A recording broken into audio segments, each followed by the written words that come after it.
కుంకుమ సుమంగళిలకు, దేవతలకు, దేవికి చాలా ఇష్టం. అటువంటి కుంకుమ గురించి ఈరోజు తెలుసుకుందాం. అంతకంటే ముందుగా ఫస్ట్ టైం నా ఛానల్ చూస్తున్నట్టయితే ప్లీజ్ సబ్స్క్రైబ్ చేసి పక్కనున్న బెల్ ఐకాన్ని క్లిక్ చేయండి. దానివల్ల నా నుంచి మరిన్ని వీడియోస్ మీరు పొందొచ్చు. మన హిందూ సంప్రదాయంలో కుంకుమకి ఒక ప్రత్యేకమైన స్థానం ఉంది. కుంకుమలకు దేవతలకు, దేవీలకే కాకుండా దృష్టి పరిహారం చేసే శక్తి కూడా ఉంది. అటువంటి కుంకుమతో చేసే అర్చనతో అన్ని రకాల దేవతలు, దేవీలు తృప్తి చెందుతారు. మొదటగా సుమంగళీలు ఇచ్చే కుంకుమతో ఇంట్లో ఉండే వివిధ దోషాలు తొలగిపోతాయి. దేవి అనుగ్రహం కూడా ఉంటుంది. ఇక రెండవదిగా చెప్పుకోదగినది కుంకుమ దానంతో ఇంట్లో ఉండే సమస్త దోషాలు నివారించబడతాయి. కుంకుమను గుమ్మడికాయలో ఉంచి దిష్టి తీసి కొడితే అన్ని రకాల దిష్టి దోషాలు దూరమవుతాయి. ఎవరైతే కుంకుమను ప్రతిరోజు నుదుటిన ధరిస్తారో వాటికి దేవతలందరి ఆశీర్వాదం కూడా ఉంటుంది. అంతేకాకుండా కుంకుమను నీటితో దిష్టి తీసి వీధిలో పారబోస్తే అన్ని రకాల దృష్టి దోషాలు తొలగిపోతాయి. ఇక అన్నంలో కుంకుమను కలిపి దిష్టి తీసి 3 రోట్ల కూడలిలో కలిసే స్థలంలో ఉంచితే త్వరగా అన్నం దిష్టి దోషాలు తొలగిపోతాయి.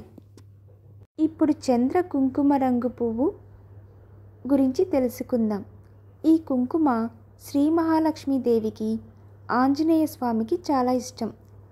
చంద్రతో శ్రీ మహాలక్ష్మికి అర్చన చేస్తూ వస్తే ఇంట్లో డబ్బుకు ఎప్పుడూ ఎటువంటి సమస్య రాదు. చంద్రతో దేవుణ్ణి పూజిస్తే దేవునికి కళ వస్తుంది, తేజస్సు వస్తుంది. చంద్రతో మంగళ గౌరీలకి పూజ చేస్తే మన మనస్సుని ఇష్టమైన అబ్బాయి లేదా అమ్మాయి పరిచయమయ్యి త్వరలో వివాహం అవుతుంది.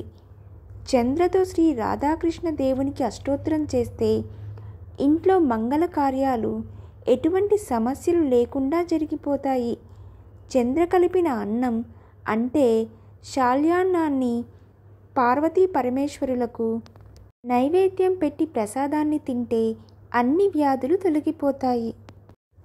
ఆంజనేయ స్వామికి, మహాలక్ష్మికి, శ్రీదేవికి కుంకుమతో చేసే పూజలు ఏవైనా, అర్చన అయినా ఎన్నో రెట్ల ఫలితాన్ని మనకు కలుగజేస్తాయి. మన శరీరంలో ప్రతి అవయవానికి ఒక్కో అధిదేవత ఉన్నాడు. బ్రహ్మ లలాటం అనగా బ్రహ్మస్థానం. బ్రహ్మదేవుడి రంగు ఎరుపు కావున బ్రహ్మస్థానమైన లలాటన ఎరుపు రంగు బొట్టు ధరించాలి. అనగా కుంకుమ లలాటన సూర్యకిరణాలను తాకరాదు. మనలోని జీవి జ్యోతి స్వరూపుడిగా భ్రూమధ్యంలోని ఆజ్ఞాచక్రంలో, సుషుప్త దశలో, హృదయ స్థానంలో అనగా అనాహత్ చక్రంలో ఉంటాడు. కుంకుమను ఉంగరపు వేలితో పెట్టుకుంటే శాంతి చేకూరుతుంది. నడివేలితో ధరిస్తే ఆయువు సమృద్ధి చెందుతుంది. బొటన వేలితో ధరిస్తే శక్తి వస్తుంది. చూపుడు వేలితో ధరిస్తే భక్తి, ముక్తి కలుగుతాయి.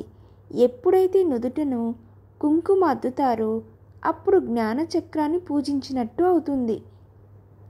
కుంకుమ బొట్టును ధరించడం వలన పవిత్ర భావనలు కలుగుతాయని కూడా చెప్పవచ్చు.